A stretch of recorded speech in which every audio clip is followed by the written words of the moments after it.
do try. And I totally understand if you're reading, especially this latest selection from Charles Taylor, and you were kind of confused by it, because Taylor's hard to read for anybody. And we've moved ahead a bit, because I can't have you read the whole book. And frankly, this is my second pass on this book, okay? And I've read a couple of different books about the book, and I still am trying to figure it out myself, right? So the point of reading this isn't necessarily to 100% get down every single point he makes. And if you feel like you haven't, that's normal, okay? Nor will you be tested on some cosmic, notion that you're going to perfectly understand it in a way that even I don't, right? But then if we only read stuff that we completely 100% understood, why, we'd be back in grade school, wouldn't we, right? That's what they do. They shouldn't, but they do. And so, stuff like this stretches you, kind of the way a math class does if you're not really inclined to math, and you ask yourself, well, why should I do math? It's because your brain needs exercise. In this case, in the way of imagination, of taking a step back and trying to figure out how do we get where we are, and looking at that in a different way. And I guess one thing that happened to me during reading this was that I found myself finding myself in the Subtraction Story of Charles Taylor, the way he depicts it. And that was unexpected. I didn't think I'd be finding myself in that category. But I tend to see Thomas Aquinas, and even Aristotle and Aquinas, as leading towards a sort of secularization almost necessarily. And I don't particularly like that necessarily. I'm not saying I approve or disapprove of it, but I definitely saw, like for instance, Aquinas's use of Aristotle and his application of what was then, scientific reason, and his understanding of the natural world and human nature. I saw those as steps in the direction of eventual secularization. Kind of unbeknownst to Aquinas, obviously, but still. And one of the things that Taylor wants to do is question that whole way of looking at it. But first we have to understand that way of looking at it, because I'm sure that's kind of unfamiliar to a lot of people. In fact, a lot of people who do my work wouldn't see Aquinas this way, would see Aquinas as sort of the bulwark of Christian orthodoxy, okay? So let's talk about the subtraction story that he's arguing against first here. Remember that, simply put, subtraction story is shorthand for Taylor for any sort of explanation of why we got to a fully secular age that has to do with more or less peeling away superstition, or peeling away, any sort of notion of the transcendent over time, usually due to the advent of science, okay? And that we got to this point then just because science and maybe other understandings like psychology and our understanding of history just naturally led to a slow disenchantment, right? So that's the subtraction story in a nutshell. And I'll just read this very beginning, which is probably where most of you guys started to have a problem, right? Okay. The very beginning, he says, part of our story seems to lie in the increasing interest in nature, as it were. He always says. He says as it were when he's talking too. He says it far too much, but that's a pet peeve of mine. Anyway, part of our story seems to lie in the increasing interest in nature for its own sake, not simply as a manifestation of God. An interest which can be seen in science, in parentheses, the recovery of Aristotle in the 13th and 14th centuries. In art, in parentheses, the new realism of Giotto, who seems to have put the people around him closely observed into his paintings. And in ethics, in parentheses, the recovery of ancient ethics of nature, Aristotle and the Stoics. So there's a lot going on even in that. What was that one? That was one sentence. Yes, it was.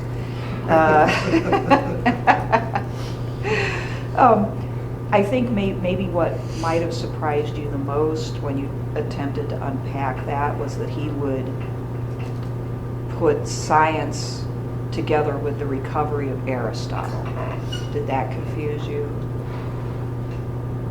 Okay, 'cause I would think that normally, as you were taught science in high school and here at K-State, you wouldn't have run into Aristotle, right? Did you run into Aristotle in your biology class or your physics class or? Nope. Like, See, sometimes it's like, this is like wrong and this is what some people believed. so But that then he would be the this is now unscientific. the correct way of looking at it. Yeah, where we get Galileo and Newton and people like that, right? So yeah, I mean, if you learn about Aristotle at all, it might be in that capacity in science, that he wasn't very scientific, right? So I'm thinking it's probably a surprise to see Aristotle here, okay?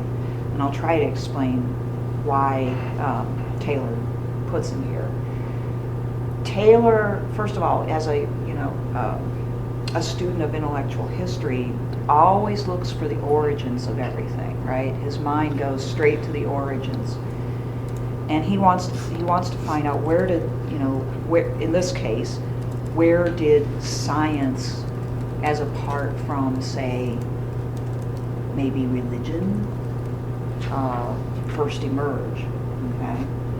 Well, it may not be the kind of science that Galileo did or that Dr. Sorensen or a biologist at K-State might recognize, but yet Aristotle and actually even Plato and Aristotle were both attempting to understand nature, both human nature and the natural world, without always referring back to the gods. They were beginning to ask this question, how do things work? And then subsequent to that, if we understand how they work, how can we use that understanding to make our ships better? They didn't do this, but other people did, Like, how do we use our better understanding of the forces of nature to predict where the stars will be in the sky the next night, or, what the weather might be next month, right? And so this is part of why he identifies Aristotle with science here. Also, Aristotle's notion of teleology, which now is considered terribly unscientific, was kind of scientific at the time, right? In that Aristotle, in this case, through the idea of telos, is asking, what's the intrinsic purpose of this thing, whether it's a plant or an animal or a person or an institution, right? And again, looking into the behavior in the case of animate things, or even plants, I guess, are animate things, right? The behavior, the growth cycle, and so on and so forth. By observing it, you can find the purpose. Okay? So again, he didn't use experiments, but he used observation. He wanted to come up with what we would now call laws of nature, by which to understand and see nature as more predictable. Okay. So why is Aristotle particularly important, and why is Aquinas? Because Aquinas, on the other end of the Dark Ages, is one of the chief thinkers who took back Aristotle. Knowledge of Aristotle's philosophy was largely lost during the earlier Middle Ages, which is partly why they're called the Dark Ages. It's a little bit of a misnomer, probably. And so, with the invasion of the Muslim invasion of Spain, these works were brought back into Europe and rediscovered in a way.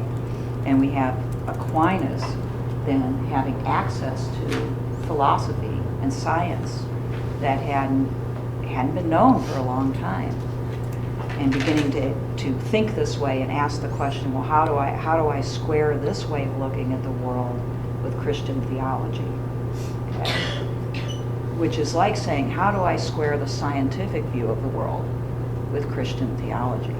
And so this is what he tried to do in the Summa Theologica, his major work. we're going to be reading Aquinas later, so it's just important to know. You know, Aquinas was he was so important to, or Aristotle was so important to Aquinas that he often referred to him as the teacher with a capital T, or the master, or some words like that. Yeah. I was going to say, part of Taylor's mention of Aristotle, though, is historically, I mean, Aristotle ruled the day for 2,000 years, effectively. He wasn't, my understanding is that he wasn't really questioned until like Newton in that time frame. And Right. So Yeah. to have, I mean, just from a historical standpoint, to have that kind of impact, I mean, we look back on it, I know, and say, like you said, science doesn't look that way now. But for 2,000 years, the assumption was that's exactly the way it was. Yes. And so, And I think without Aristotle, we wouldn't have science like as we have today. Yeah. Eventually, it's superseded. Hobbes, for instance, you know, one of the first modern philosophers to just roundly attack the Aristotelian perspective and to basically claim that it isn't scientific, or it's not scientific enough, that the telos, or you know, the idea that there are laws in nature is unprovable, right? But yeah, I mean, Aristotle's impact is huge, and so we need to understand that. We're going to talk a little bit later about the realism in art that developed and what came prior to that, and it also, he says, in ethics, right?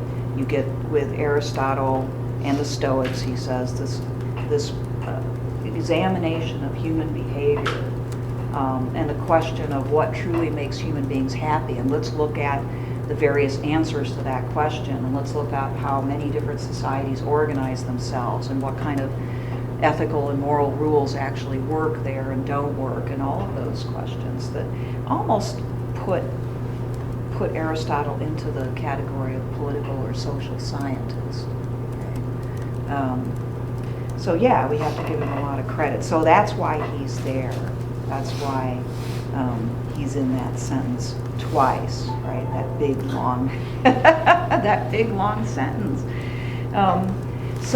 So then, to get back to the subtraction story is that even starting with Aristotle, but particularly when Aristotle is taken up again by European thinkers, and you know, they're trying to figure out nature, even with Aquinas, who wants to basically say, we have Aristotle on one side and the Bible on the other, let's make them see where they can agree.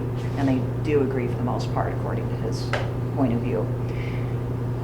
The reason why I've always seen Aquinas as part of my own personal subtraction story is because I think what Aquinas is doing is he's basically saying Aristotle and the natural law that he develops out of Aristotle's thought can stand on its own without reference to Christian theology. That's my impression. I don't think that's the Orthodox point of view at all about Aquinas, though. I'm certain that's not the Catholic Church's point of view about Aquinas. But if you read Aquinas carefully, it seems as though in his zeal to, make the two in a way agree with each other, he strengthens the natural argument to such an extent that you could definitely use the natural law teaching whether you were a Christian or not. You could understand it whether you were a Christian or not. All you need to do is be able to use reason and observe the world around you. Okay, so I think I've always thought that he inadvertently strengthened reason over revelation. Okay, that would be the subtraction story way of looking at Aquinas, and then moving forward, then there's more and more emphasis on understanding natural law for its own sake, understanding the natural world for its own sake, without reference to God, a growing lack of need for revelation and the divine. Okay, yeah. And you're saying Aquinas used Aristotle to get there, is what you're saying? Yeah, Okay. yeah. And I wouldn't go so far as to say that this was necessarily fully, that Aquinas actually necessarily intended that. I wouldn't go that far. It could definitely be unintended. And in fact, in that way, I might be in a little bit more agreement if I argued that it was unintended. I mean, my jury is still out on that. But I do think that at least inadvertently, Thomas Aquinas helped pave the way for the more scientific and realist and modern view of the world. In my mind, there's not that much difference between, say, there's not as much difference between a Hobbes and an Aquinas as Hobbes would have liked or Aquinas would have liked.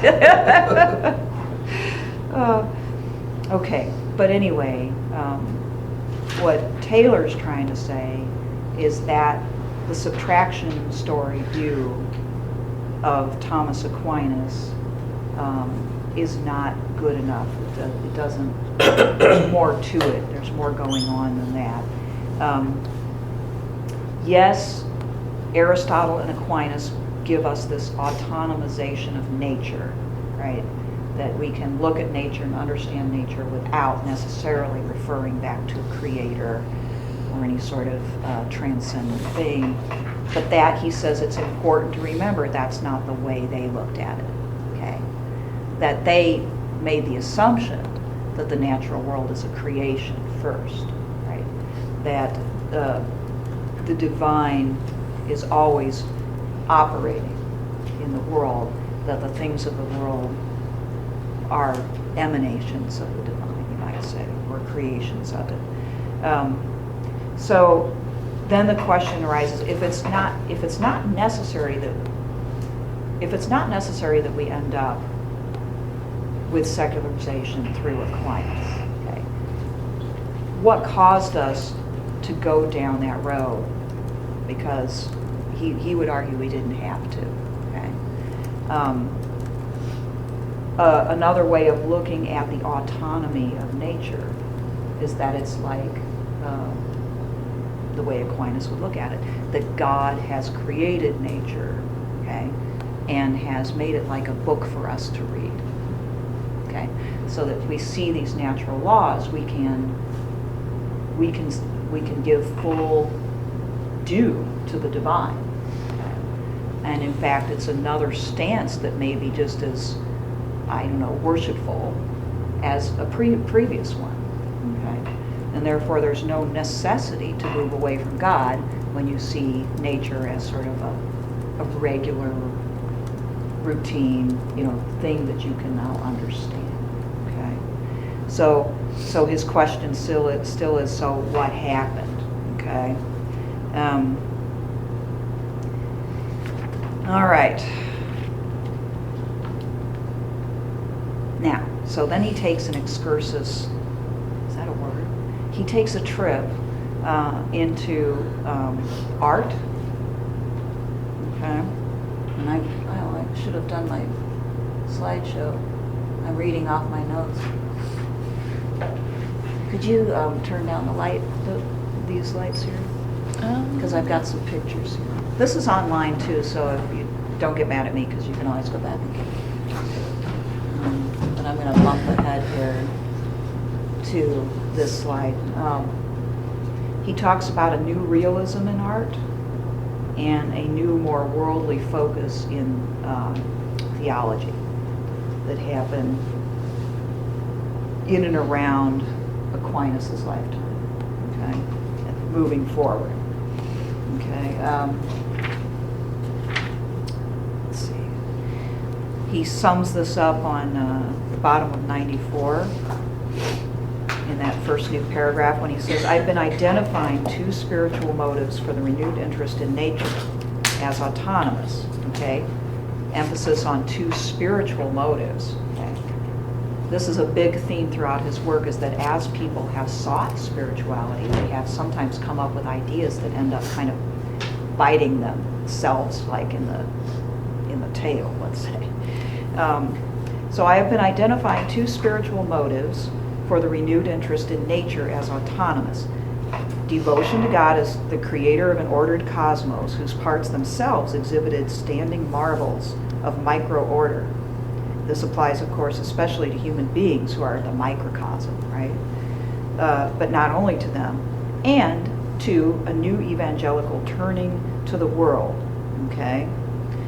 Which he characterizes as a particularly dominant stance of the new Franciscan and Dominican orders. So whereas in the prior to this time, the typical monastery was rather closed, and like I think I'd characterized before, the guys would stay inside and they would pray for people and they would keep the hours of the day and they do all these different things in order to relieve the people of that kind of responsibility, right? But to make the society holy through their actions, which has been the role of priests, long, throughout history, prior and apart from Christianity too. But now we get this new, he calls it evangelization, but basically it's, they decided, and he'll try to explain the reason why, but they decided, no, our role is to go out into the world and to start, engaging with the common people more and to try to make them holier, right? And also to provide them with more charity and things like this. So all of which was definitely an attempt to do a better job with their religion, okay? And maybe you would say like an attempt at holiness, right? A better understanding of what it was that they were supposed to be doing. So these two things began to emerge, that at least there were more obviously, but these are the two things that he focuses in on, okay? And you might find it a little bit frustrating too, how he goes off into these other areas that you're not as familiar with as social science students, because most of you are, like art and literature and poetry and all this stuff. But he really thinks these are important. These aren't just examples. People are highly influenced by what they see, for instance. So as the art changed in their churches, it affected the way that they thought. So I just wanted to show you a couple of pictures. This is a 6th century depiction of the Last Supper. Okay. What strikes you in this picture as different than what you might expect? Well, there's only 2 fish. There's Yeah. not a ton of food. Those are huge fish. What happened to the Those are huge That's fish. true. Look the size of their chests. Yeah, that's fair. Somebody had a really good day fishing, didn't they? Is that cheese? Is that cheese and fish? Oh, yeah. That could be, yeah. It's interesting. Oh, Or it could be yeah. bread. Or it could be loaves. I think it's the That makes more loaves. sense. Right. They're So one sitting of- in the Roman fashion. There's several things here then. The fish are huge. What the heck? The table is tiny. I thought Jesus was in the middle. Yeah, They Jesus got it all is supposed to wrong. be- Not in this one, he's not. And he's reclining like a Greek too, which is kind of cool. Why? Is that Judah on the end, or who is that? This one here, No, I bet on the Jesus right. is the white-haired one. on this one, I don't know. Yeah, Judas Oh, that has the would- wider Looking- one. Oh, I guess The it's different the one there. Sneaky. You might He's probably be the that one. close one. Oh, the one behind that one guy, like sneaking up the back. Yeah. Oh, there he is. I Like bet that you're conniving. right. He's Who conniving. painted this? It doesn't say there. In fact, it said anonymous. They don't know who painted this. It's an Italian painter, but they don't have the name. Is that a mosaic? Okay. It's a mosaic. Yeah, you're right. I think you're right. It is a mosaic. But it's an Italian artist. And they're in togas. Yeah, they're Greeks, right? It's a toga party. What's that thing around his head? That's a halo of sorts, right? So in a lot of cases in the old iconography, they show, the special, I guess, the spirituality of a person, or in this case Christ, by this thing around their heads. That was really common. What's this painting made out of? Well, I think it's made out of tile. Somebody pointed out it's mosaic, and I think, but whether it was it probably was painted on tiles though, as they placed them. So the painted tiles, the tiles obviously have the color. Yeah. And the apple on them. It's really beautiful, but Would it be easy or hard to get the colors or that form Jesus halo? oh, I don't know. I don't know enough about art to know how hard it would have been. I mean, you would have to, I would think you'd bake all these different tiles separately and then put it together. And one of the neat things about mosaics is you don't get a good picture of what they look like until you step back. So I guess such an artist would have to be constantly stepping back, because that is pretty nice the way it's, there's some depth in there, yeah. There's also no background of the painting. There's no background, yeah. The uniformity of the disciples. Okay, yeah, quite a bit of uniformity, and they're really packed together, aren't they? Jesus is the only one I see. Is that purple? Purple, sort of. I don't know. It's the same color as the fishes. Now, remember what was at the Last Supper wasn't loaves and fishes, was it? It's Bread and wine, yeah. So this is a combination of two different stories, right? The loaves and fishes story is, a miracle story where they get made into a lot more of both, right? And the Last Supper is something different. So what are they doing together would be another question, right? Probably just a miscommunication. Like, he probably wasn't a Catholic artist, and they just had him commissioned to, make this or whatever. And then he was like, "Oh yeah, the bread and loaves. That's familiar." Something like that, yeah. Could have been just a mistake. But back in the medieval art, they would put lots of stories together in paintings. Right in the same picture, you'd have several different biblical figures. Sometimes you'd have worldly figures thrown in for good measure. Or sometimes, like the prince would become Moses, Moses would be there with his, hands upheld, but the prince's face would be, just weird stuff like that. So they didn't have. Is there a title for this? I don't even think they had a title. It wasn't entitled The Last Supper. I didn't find it that way. It was Why did you unknown. pick this out? Because it shows what we call anachronism, which is a lack of a sense of time, and also going along with that, proportion. Okay, a lot of medieval art was anachronistic. Right, they didn't really think about historicity. They weren't asking, is this historically accurate? Does it look like a person? Would Jesus have really been walking around with this thing behind his head? Not at all, and I'm sure they knew that too, right? But it symbolized his holiness, and this was just a typical cultural way of symbolizing it. It may come from something like a notion that people have auras, who knows, but I do know, if you go back and you look at a lot of medieval paintings, not just people like Christ and Mary, but even more ordinary people, human beings who are but maybe sainted at some point, or some part of a biblical story, have these halos around their heads. And so in medieval art, you don't get a concern for a historical narrative or for linearity or depth perspective. Somebody pointed out there's no background there. It's almost like cartoonish in that regard, right? There was no concern for showing depth and perspective. The point wasn't to make a picture that was realistic, that looked like what it would have really looked like, but to convey meaning. A lot of it was symbolic, right? Maybe this painting, if it was or mosaic, if it was intentional, put these two stories together so that you could contemplate on the relationship between the two.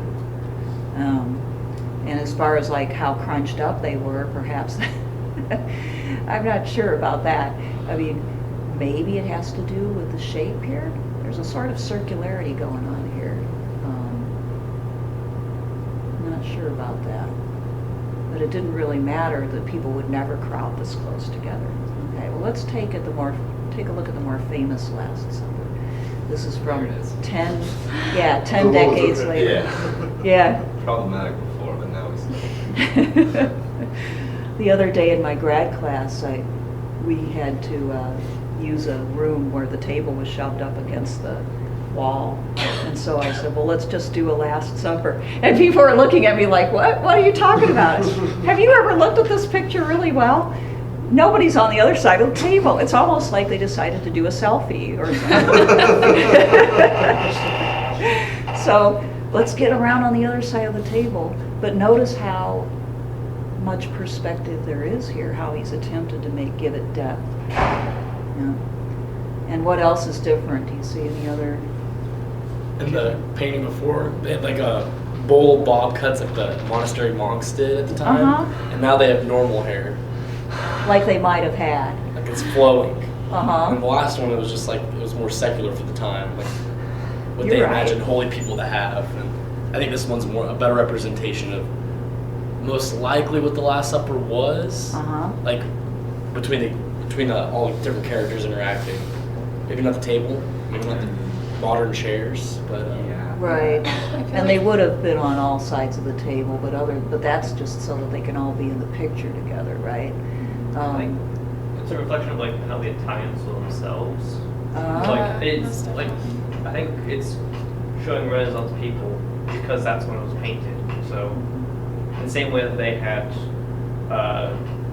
like the sometimes like when illumination you see people wearing like armor that doesn't fit the time but fits the time that it was drawn.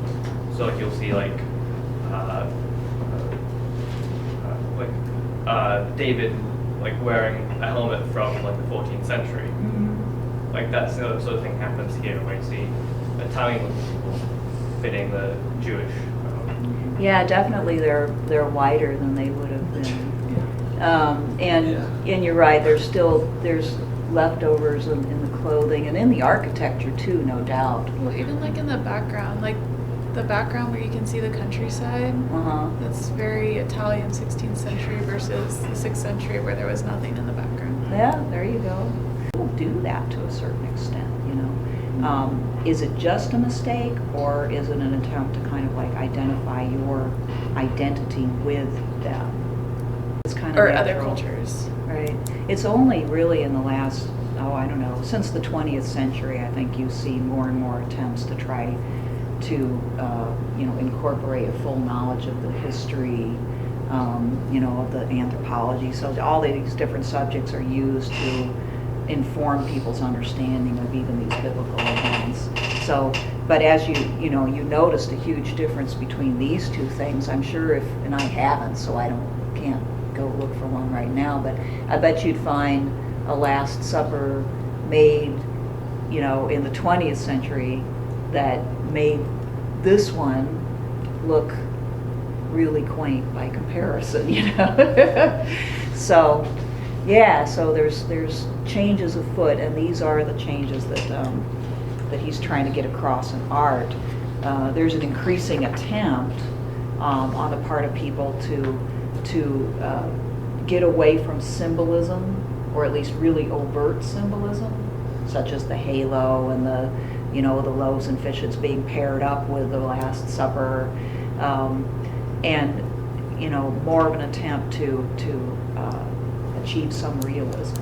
Okay? Not all the way, as you guys point out, but getting there. Let's see what he says on page 96. There was a series of statements he makes here, which again you can try to unpack a little bit. In the middle of the page 96, he says the coherence of space has to mean the coherence of time too.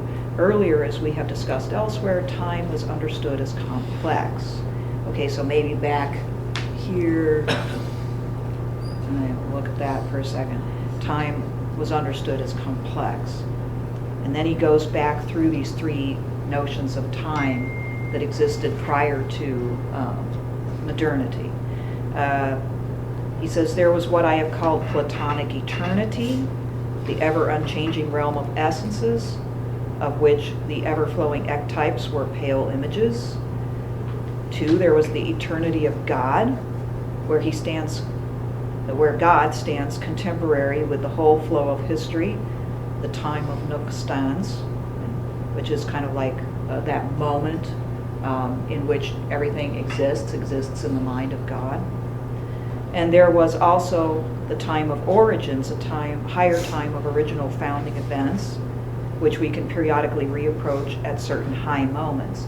So all three of those ideas of time existed in pre-modernity. Okay? And we particularly focused in this next paragraph, we've talked about this already, the way that people would look at time as non-linear throughout the year. So there would be ordinary time, and then there'd be these religious festivals and feasts and these major religious days.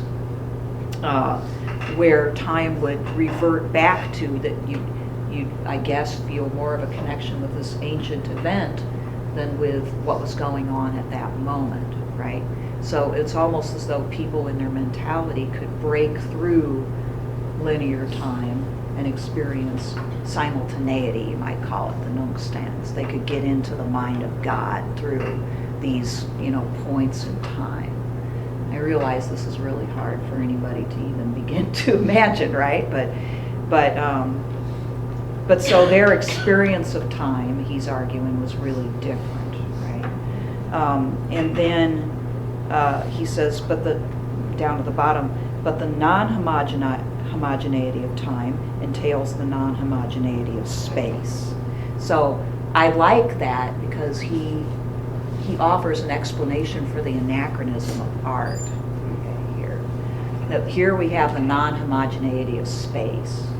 There's no attempt to follow the laws of nature here, the laws of perspective, proportion, okay? We see moments put together that weren't put together in real life, but they have more in common with each other than appears on the surface. In some ways, they're the same thing.